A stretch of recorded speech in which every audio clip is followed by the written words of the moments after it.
Europe 1, 6h55, la question santé avec vous, Thomas Soto. L'Académie nationale de médecine vient de publier une étude précise sur les antidépresseurs. Docteur Lemoine, ce qui vous a marqué, vous, c'est que globalement, et aussi surprenant que cela puisse paraître, elle les défend, ces antidépresseurs tellement souvent décriés. Alors, c'est plutôt une mise au point qui s'est imposée pour faire justice et aller dans le sens de la limitation de la consommation, mais avec plus d'équité. Oui, notre pays consomme trop de psychotropes, c'est-à-dire des médicaments contre les variations de l'humeur, mais il y a une confusion entre deux grandes familles. Les antidépresseurs, qui se proposent de soigner la dépression nerveuse, et les anxiolytiques dont le rôle est de calmer l'angoisse à court terme. C'est la consommation de ces derniers qui est très très abusive en France, au premier rang mondial d'ailleurs. Ça veut dire quoi? Que l'on consomme énormément d'anxiolytiques, mais pas tant que ça d'antidépresseurs, docteur? Alors, la France est là quand même au 5e rang mondial, mais ça fait beaucoup de monde. Environ 20% de la population suit un traitement antidépresseur. 1 sur 5 quand même.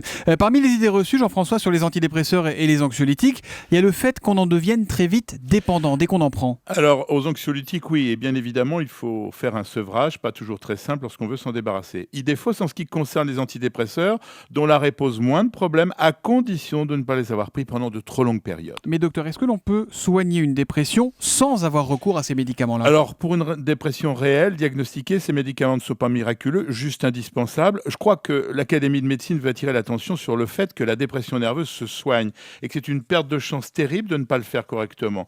Dans le cas particulier du suicide, que l'on craint toujours en cas de dépression, ce rapport confirme que les antidépresseurs peuvent avoir un effet déclencheur de conduite suicidaire, mais qu'en revanche, ils peuvent aussi les éviter et que plus un pays prescrit des antidépresseurs, moins le taux de suicide est élevé. La différence, c'est les médecins qui la font, car ils doivent reconnaître les idées suicidaires, mais là, il y a encore des progrès à faire dans notre pays. Quels sont les symptômes imparables de la dépression, ceux qui ne trompent pas? Alors, ils sont tellement simples, Thomas, que l'entourage, mais aussi les médecins de famille passent souvent à côté. C'est d'abord de la tristesse, une infinie tristesse qui vous envahit et rend les relations avec les autres difficiles. Ce qui fait le sel de la vie disparaît, comme la motivation, l'enthousiasme, le goût de vivre. Tout devient pesant, pénible. La sensation d'échec et le pessimisme sont de règle. Alors, parmi les idées reçues, là encore, on dit que les femmes enceintes doivent absolument ne pas prendre d'antidépresseurs. Alors, c'est vrai ou c'est faux? Que dit l'Académie de médecine là-dessus, d'ailleurs? Eh bien, Julie, elle recommande des études approfondies parce que depuis plusieurs années, la prise d'antidépresseurs chez les femmes enceintes fait effectivement débat. Selon certains, ils augmenteraient fortement les risques de naissance prématurée, particulièrement chez les femmes ayant continué le traitement après le premier semestre de la grossesse.